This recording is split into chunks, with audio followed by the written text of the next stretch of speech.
Assalamualaikum warahmatullahi wabarakatuh. Alhamdulillahilladzi anzala as-sakinata fi qulubil mu'minin. Wassalatu wassalamu ala sayyidil mursalin wa ala alihi wa sahbihi ajma'in. Amma ba'd. Qalu subhanaka la ilma lana illa ma 'allamtana innaka antal alimul hakim. Rabbi shrah li sadri wa yassir li amri wahlul 'uqdatam min lisani yafqahu qawli. Bersyukur kita kehadirat Allah Subhanahu wa taala dengan ucapan alhamdulillahi rabbil alamin.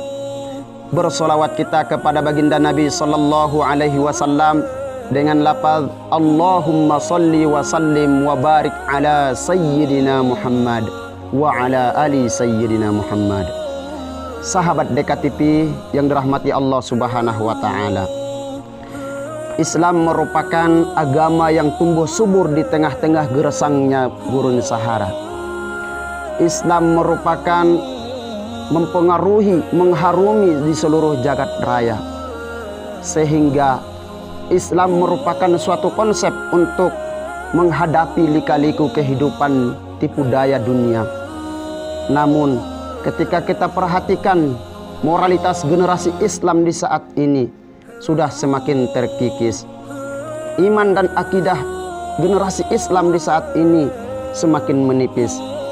Dari situ kita akan coba membahas sedikit tentang persiapan membangun generasi Islam di era milenial. Sahabat DKTV yang dirahmati Allah, sebagai landasan kita, mari kita lihat kembali ke dalam Al-Quran, Quran surah An-Nisa ayat 9 yang berbunyi, A'udzu billahi minasyaitonir rajim. Bismillahirrahmanirrahim. Wal yakhshal ladzina law taraku min khalfihim dzurriyyatan di'afa khafu alaihim falyattaqullah wal yaqulu qawlan sadida. Yang artinya, hendaklah takut kepada Allah Subhanahu wa taala orang-orang yang jikalau mereka meninggalkan generasi-generasi yang lemah di belakang mereka, yang mereka takutkannya itu kesejahteraan generasi mereka. Falyattaqullah, maka bertakwalah kepada Allah. Wal yaqul qawlan sadida. Wal yaqulu qawlan sadida, dan berkatalah, bertuturlah dengan kata-kata yang benar. Sahabat DKTV yang dirahmati Allah, dari firman Allah Ta'ala yang kita utarakan tadi, ada di situ Allah menitipkan pesan kepada kita bahwa kita selaku umat Islam harus berhati-hati ataupun harus mewanti-wanti generasi Islam yang akan datang.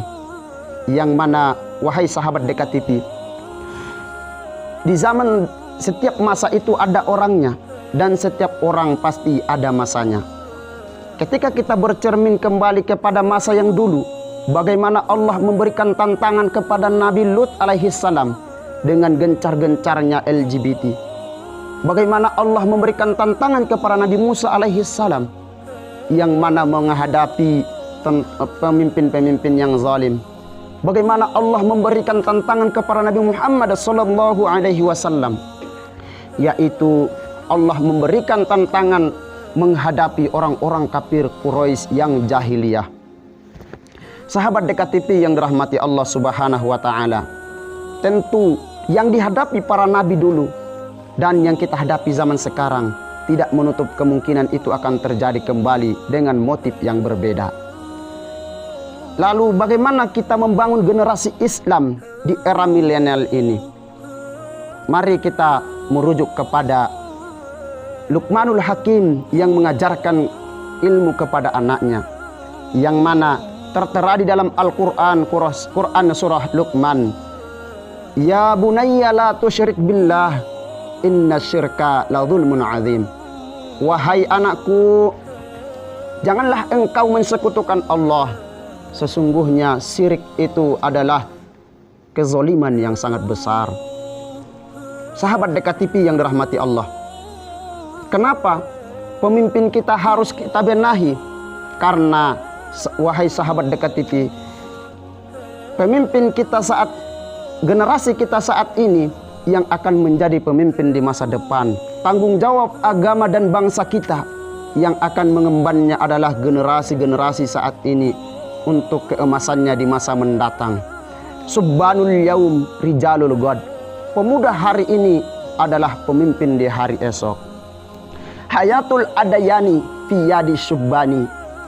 Hidupnya agama dan bangsa kita nantinya yaitu di tangan para pemuda saat ini. Lalu mari kita terapkan apa yang diajarkan oleh Luqmanul Hakim kepada anaknya, yaitu memperindah ataupun memperbagusi akidah generasi kita. Karena ketika akidah dari generasi kita tidak bagus, nanti yang akan kita khawatirkan terjadi, mereka akan menggadaikan Islam dan imannya demi tipu daya muslihat dunia. Mereka akan memperjualkan negara dan bangsa dan agama kita demi keuntungan kepribadiannya. Lalu mari kita memperbaiki akidah-akidah generasi kita, sehingga yang memimpin di masa depan, yang memimpin di era milenial nantinya adalah orang-orang yang ahli iman dan ahli akidah. Sahabat Dekat TV yang dirahmati Allah Subhanahu wa taala. Mungkin sampai di sini pembahasan kita pada kesempatan kali ini. Kurang dan lebihnya kami mohon maaf, kepada Allah kami minta ampun. Wabillahi taufiq wal hidayah. Wallahul muwaffiq ila aqwamit thoriq. Assalamualaikum warahmatullahi wabarakatuh.